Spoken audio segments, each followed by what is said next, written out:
से थोड़ी ही दूर पटन है, और पटन एक ऐसा इलाका है जहाँ पे सब्ज़ा और ग्रीनरी जो है उसके आखिरी आसार जो है हमें वहाँ तक ही मिलते हैं। उसके बाद फिर दासूर, चिल्लास जो है, संगलाख चट्टानें और शदीद गर्मी।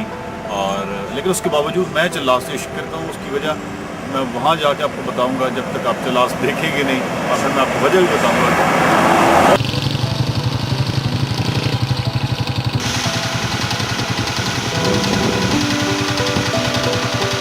कराकोरम हाईवे पे मोटरसाइकिल का जो सफ़र है, मोटर बाइकर्स जो इस पे सफ़र करते हैं, उसकी तारीख इतनी ही पुरानी है जितनी खुद कराकोरम हाईवे की। उसकी वजह शायद ये है कि जब कराकोरम हाईवे बनी तो ये दुनिया का एक अजीब अजूबा था, जो कि दुनिया की अजीम तरीन रेंजेस से, कराकोरम से, हिमालय से और हिंदू कुश से ये गुजर रहा था।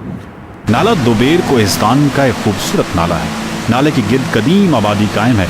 सुबह सुबह चेहरों पर शादाबी सजाए स्कूल को जाते बच्चे शराय रेशम के हुस्न में इजाफा करते हैं।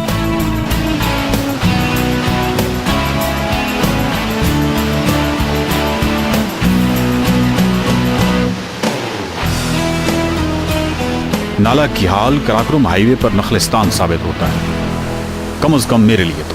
बर्फीले पानी की छींटे मजीद सफर के लिए ताज़ा दम कर देते हैं।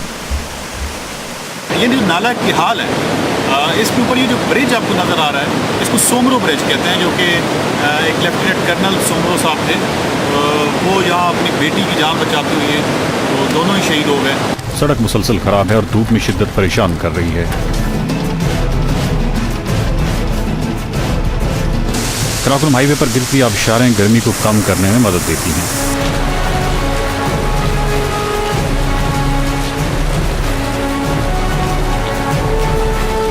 मौसम एक दफ़ा फिर मेहरबान नज़र नहीं आ रहा।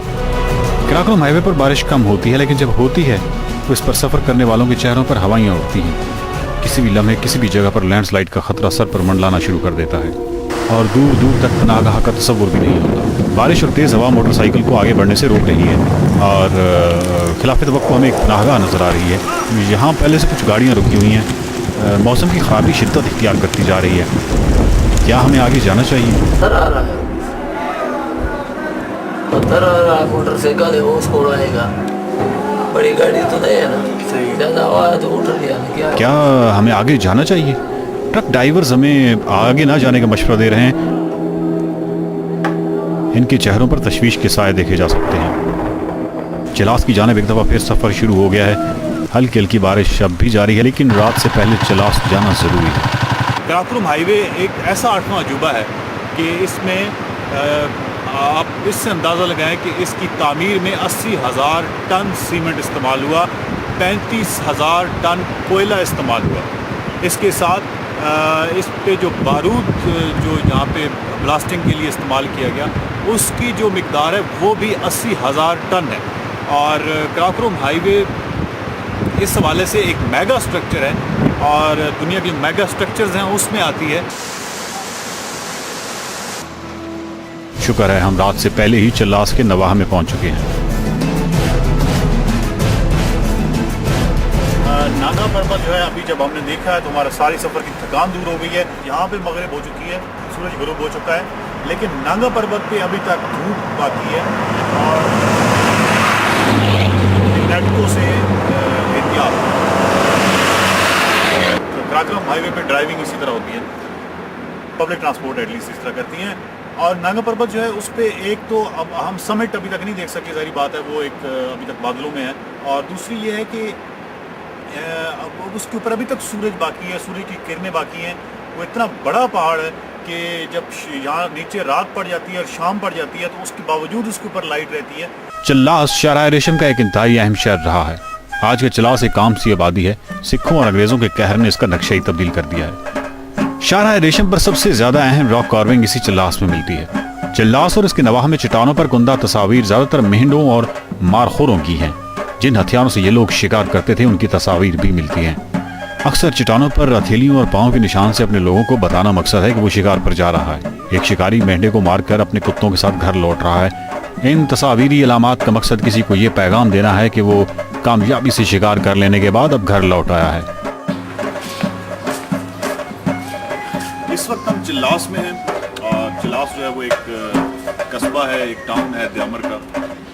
बहुत खूबसूरत जगह है, मैं खूबसूरत कहता हूँ, बहुत सारे सयाह हैं वो खूबसूरत कहते हैं, लेकिन नॉर्मली लोग इसको पसंद नहीं करते। इसकी बैरन पहाड़ों की वजह से, इसके बंजर पहाड़ों की वजह से, संगलाख चट्टानें हैं, ग्रीनरी बहुत कम है।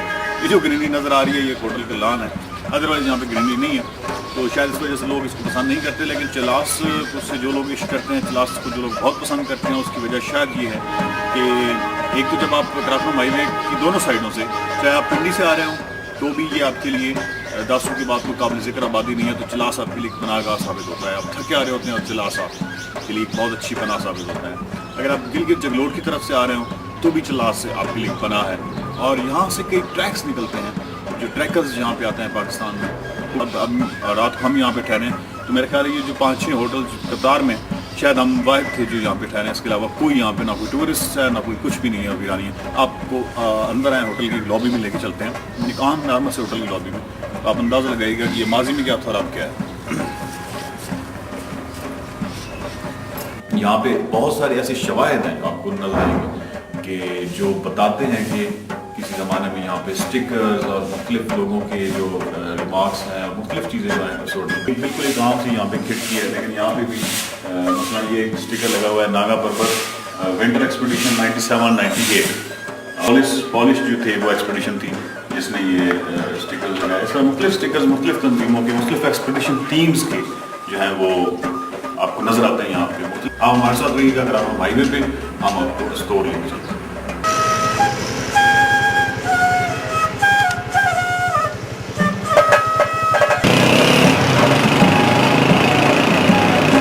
और अब अस्तोर रोड के लिए मोड़ दिखाई दे रहा है। अस्तोर रोड है और हम अस्तोर रोड पे अपना सफर जारी रखेंगे। हम अस्तोर पहुंचेंगे, हम रामा लेक जाएंगे, हम ब्योसाई जाएंगे, हम दर्शंग जाएंगे, खूबसूरत 3 लोकेशंस पे जाएंगे, नागा पर्वत के बेस कैंप पे जाएंगे। और ये सब कुछ देखने के लिए आप हमारे साथ रहिए।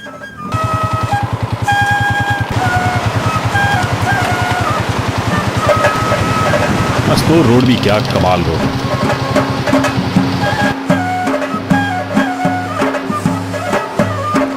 दरियाए अस्तोर बिखरा हुआ है।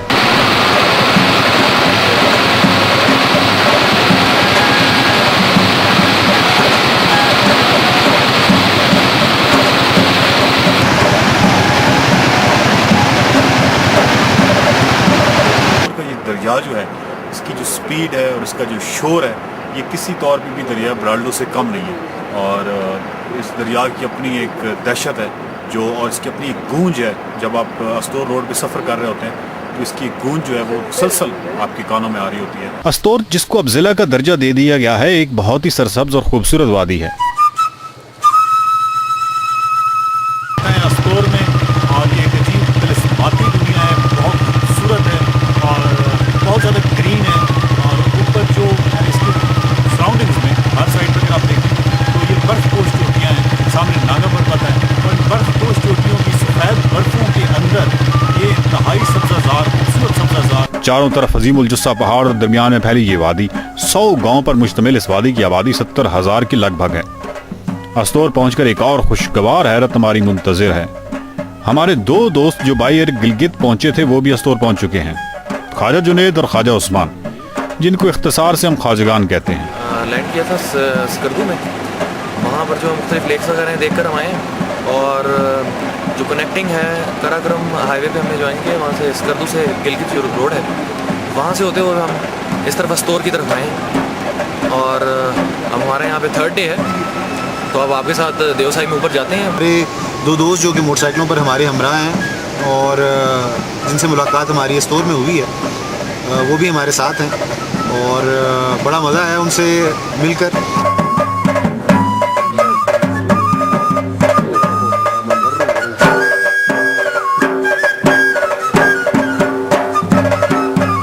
इस वक्त हम देवसाई जाने वाले रास्ते की तरफ हैं और मेरे साथ ख्वाजा साहब हैं जो देवसाई के फूल की माइक्रो फोटोग्राफी कर रहे हैं।